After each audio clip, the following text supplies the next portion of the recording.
Hey there, you just clicked on First Down Punts. Nice move. This is a podcast about football and how it relates to fantasy football. Hope you like what you hear. We're going to get this thing started. Let's get crazy. And welcome in to another episode of First Down Punts. I'm your host, Coach Chris, and today we're going to be going over some of the injury news from Week 14, as well as our Thursday night preview for the game between the Bucs and the Falcons. We'll get our starts and sits and jump right into this, guys. Biggest note from the weekend is Daniel Jones tearing his Achilles, as well as Riley Leonard having a knee sprain. And as they say, day to day, first initial was week to week.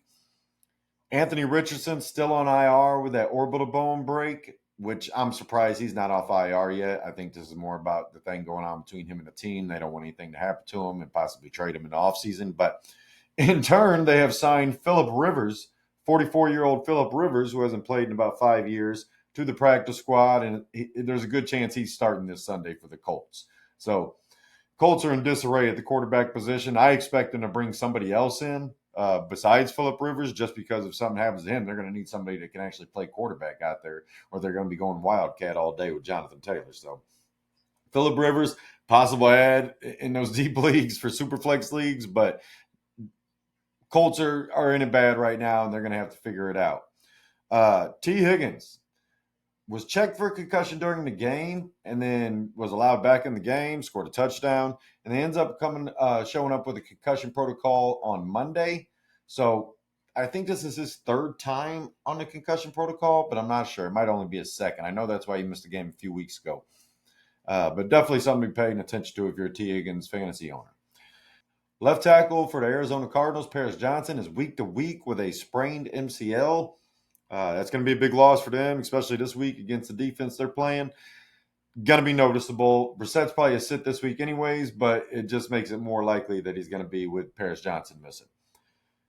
Zach Ertz, Washington Commanders tight end, has torn his ACL. He actually tore his ACL when he played for Cardinals as well. He is, 35, 36 years old now. This could be the end for Zach Ertz. It's a heartbreaking situation for him just because being an older guy, been a productive player his entire career, and you always hate to see if this is the way it ends for guys. So hopefully he can get back, maybe get another year out of it and get to finish a better way than this. So good luck to him, but it seems like the Commanders have just had bad luck all season with injuries, and this is just another add-on, including Jaden Daniels, who left with a elbow injury, the same elbow that he missed 2 games with, 3 games. I think it was 3 games now, with that dislocated elbow. He came down, slammed it hard on the ground. Now he has been ruled out for this upcoming week, week 15, and Marcus Mariota would get another start for them. Not Mariota. Charvarius Ward for the Colts as well is in the concussion protocol. So another player that they're missing. KC already missing 3 linemen. Lost Wanye Morris. They lost him, I believe it was on the first play from scrimmage to a knee injury, and it is a season-ending knee injury. I'm not sure exactly what the diagnosis is, if it's torn ACL or something. We didn't get all that yet, but we did get knee injury and it's season-ending. Cleveland center Ethan Pochik has a torn Achilles, and he will go on IR, as well as Jerome Ford, who has been placed on IR with a shoulder injury. So Dylan Sampson, especially if you're a Judkins owner, go get Dylan Sampson on your roster right now. Trent McDuffie, Chiefs cornerback, has a knee injury, hyperextended his knee in the game, left the game. Probably going to miss a week, maybe 2, but they definitely need to get him back on the defense because they are fighting for their survival right now. The Chiefs are. They just it's amazing to see. I think we're all kind of surprised. Granted, most of the people want the Chiefs to miss the playoffs. I think it's still surprising that a team that's been to the Super Bowl so many times as they have in the last several years, that they might actually miss the playoffs this year. I had them not winning the division. I did not have them missing the playoffs, so my prediction must be wrong, I guess. DK Metcalf took a hard hit to the stomach and actually stayed behind when the team flew back. He stayed behind there to get checked out at the hospital, but is expected to play this week. Is just a precautionary move, and more than anything, probably just got some bruised muscles in his stomach muscles, is what it sounded like, but nothing severe. Trey Hendrickson, Bengals defensive end. You know how I felt about the whole situation with him earlier in the season. If you watched our videos to start the season, He is now going to probably be placed on season-ending IR, going to have core muscle surgery, and be ready to go next season when he's either a free agent or gets franchise tagged. We'll find out what happens. Keaton Mitchell, running back for the Ravens, suffered a knee injury. Seems to be minor. Seems like maybe he misses a game, maybe not. They already got Justice Hill on IR, so Rasheen Ali, the fourth stringer technically, could be a possible waiver ad for you if you see that Mitchell is ruled out. Nick Chubb suffered a rib injury. Possibly he misses a game. It didn't sound too severe at this point. I'm waiting to get some more practice reports once they start coming out on Wednesday, Thursday, Friday. More likely he's missing Wednesday no matter what. He's a vet. He doesn't need to be there. Not to mention he hasn't been a starter for a handful of weeks now. That's Woody Mark's job. I think he was limited in practice today too, but nothing to worry about. He was limited last week. CeeDee Lamb, we talked about this in our other video from Thursday's game. He suffered a concussion. Ryan Flournoy had a 9 for, 116 and a tutty. Definitely a waiver ad if CeeDee Lamb ends up missing. It helps that they have the extra few days with them playing last Thursday. So check out practice report Thursday, Friday, see if CeeDee Lamb can get out of that concussion protocol. Brian Branch, another guy from Thursday's game. We talked about this already, but just mentioning it again. He tore his Achilles, is going on IR. And the Lions have since signed safety DeMonte Casey, played for the Falcons before. And, I forget who else he played for, but he actually led the league, and I think it was like interceptions one year when he played for the Falcons. So good addition. I'm expecting him to probably sign another safety, just not knowing if Kirby Joseph is going to be back this week. He's missed his 7th game. Lions are hurting bad at the safety position. Avonte Maddox, clearly, like as we talked about the other day, he filled in and can play some of that role. But you'd really like to keep him at corner with the injuries they've already suffered there, with Terrion Arnold being on IR right now with his shoulder. So they're dealing with a lot in the DB room. Niners get Eddie Pinheiro back. He is off IR. I don't remember. I don't think he was on IR. I think he was just out for the past few games, and they had Gay filling in for him. But Eddie Pinheiro's back, so if he's out there on the waivers, go pick him up. Ravens signed Laken Tomlinson, the guard that Houston released after signing him in the offseason. Try to help out with that offensive line a little bit. Maybe they can make some changes. Tyrod Taylor suffered a groin injury. Him and Justin Fields are not practicing Wednesday. I think this Fields thing is more about they don't want to have to pay him for injury, so he's probably not going to play the rest of the season unless they absolutely need him to. That means Brady Cook could get the start for the Jets this week. He's a rookie out of Missouri, was throwing to Luther Burden back there in college. Some people like him, some people don't. I think he's got a decent arm, but he's in a tough situation as being a rookie and being behind on that Jets team that just isn't very good right now, no matter how much I wanted him to be. Geno Smith, he's probably going to be out this week. He's listed as doubtful right now.